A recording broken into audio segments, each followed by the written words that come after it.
Domingo 13 de febrero de 2022, sexto durante el año. La recompensa de ustedes será grande en el cielo.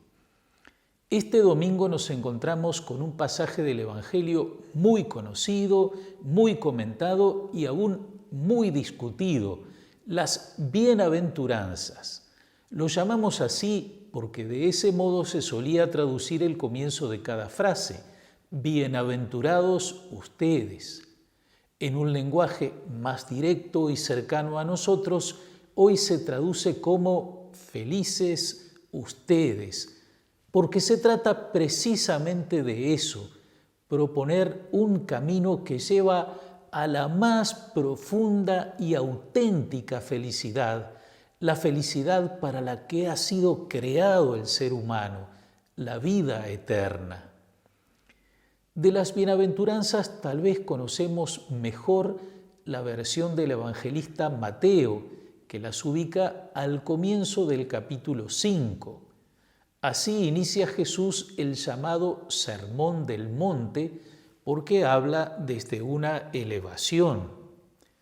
Las bienaventuranzas que presenta Mateo son 8.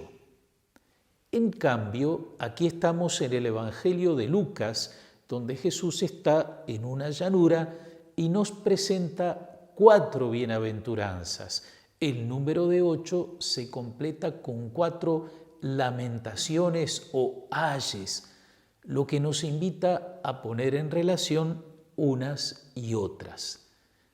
Si comparamos los textos de Lucas y Mateo, vemos que el primero plantea situaciones crudas y duras, mientras que el segundo las abre a una dimensión espiritual. Lucas dice, felices ustedes los pobres. Mateo, felices los que tienen alma de pobres. Dice Lucas, felices ustedes los que ahora tienen hambre. Mateo, felices los que tienen hambre y sed de justicia. Lucas, felices ustedes los que ahora lloran. Mateo, felices los afligidos. La cuarta bienaventuranza de Lucas y octava de Mateo hace referencia al odio y la persecución. Aquí, los 2 evangelistas presentan como causa el seguimiento de Jesús. Mateo dice, a causa de mí. Lucas, a causa del Hijo del Hombre. Mateo agrega una línea que hay que entender en el contexto de su evangelio: perseguidos por practicar la justicia. Para Mateo, practicar la justicia, ser justo, es la manera de vivir propia de quien hace la voluntad de Dios expresada en la ley que Jesús lleva a su perfección. La forma en que aparecen las bienaventuranzas en Lucas nos hace recordar, ante todo, que Dios mira con especial compasión al pobre y al afligido. Numerosos pasajes del Antiguo Testamento muestran esa atención de Dios hacia quienes se encuentran en desamparo.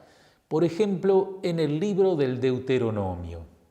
El Señor hace justicia al huérfano y a la viuda, ama al extranjero y le da ropa y alimento. Esa preferencia de Dios por el pobre se manifiesta de manera radical con la encarnación del Hijo de Dios. Así lo resume San Pablo. Ya conocen la generosidad de nuestro Señor Jesucristo, que siendo rico se hizo pobre por nosotros, a fin de enriquecernos con su pobreza. Y el mismo Jesús se identifica con el pobre y desamparado y nos recuerda que lo que hicieron con el más pequeño de mis hermanos, lo hicieron conmigo. Sin embargo, no pensemos que las bienaventuranzas de Lucas se quedan en la situación material, como si todo se resolviera con la práctica de las obras de misericordia corporales. ¿Cuál es el reproche que hace Jesús a los ricos en sus 4 lamentaciones o ayes. No es el de no haber socorrido al pobre, reproche que encontramos en otros pasajes de Lucas y de Mateo. El reproche fundamental está en su relación o tal vez en su no relación con Dios. Su consuelo, su satisfacción, su risa, los elogios que reciben no vienen de Dios, vienen de un mundo impío, un mundo sin Dios, donde cada uno mira egoístamente para sí y no le importa pisotear la dignidad del otro o aún quitarle la vida con tal de aumentar su riqueza y su dominio sobre los demás. Aquí vale la pena ir a la primera lectura del profeta Jeremías, que contrapone 2 actitudes, la del hombre que confía en el Señor y la del hombre que confía en el hombre.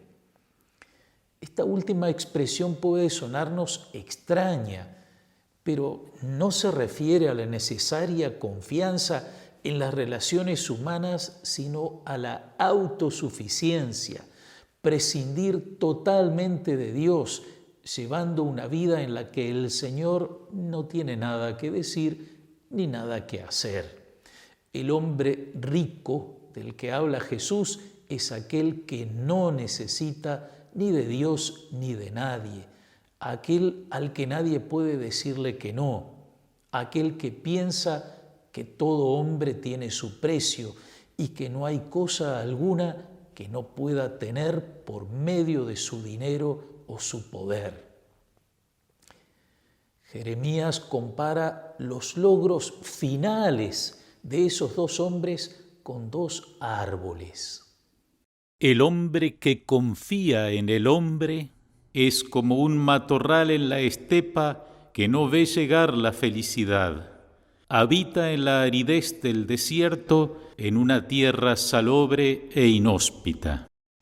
En cambio, el que pone su confianza en Dios es como un árbol plantado al borde de las aguas, que extiende sus raíces hacia la corriente. No teme cuando llega el calor y su follaje se mantiene frondoso. No se inquieta en un año de sequía y nunca deja de dar fruto. Esto nos lleva a un tercer tema de las bienaventuranzas, la promesa que va unida a cada una de ellas. Lucas las resume diciendo: Alégrense y llénense de gozo en ese día, porque la recompensa de ustedes será grande en el cielo. La recompensa no se debe a las situaciones de aflicción vividas, sino a la fidelidad a Dios vivida en cada una de ellas. Esa es la esencia, es lo que nos presenta Lucas. Mateo desarrolla el programa, la pobreza espiritual, la paciencia, el hambre y sed de justicia, la misericordia, la pureza, el trabajo por la paz, la práctica de la justicia. Ese es el camino de Jesús. Por allí debe caminar quien quiera seguirlo poniendo su confianza en Él. Ese camino lo hará bienaventurado, feliz.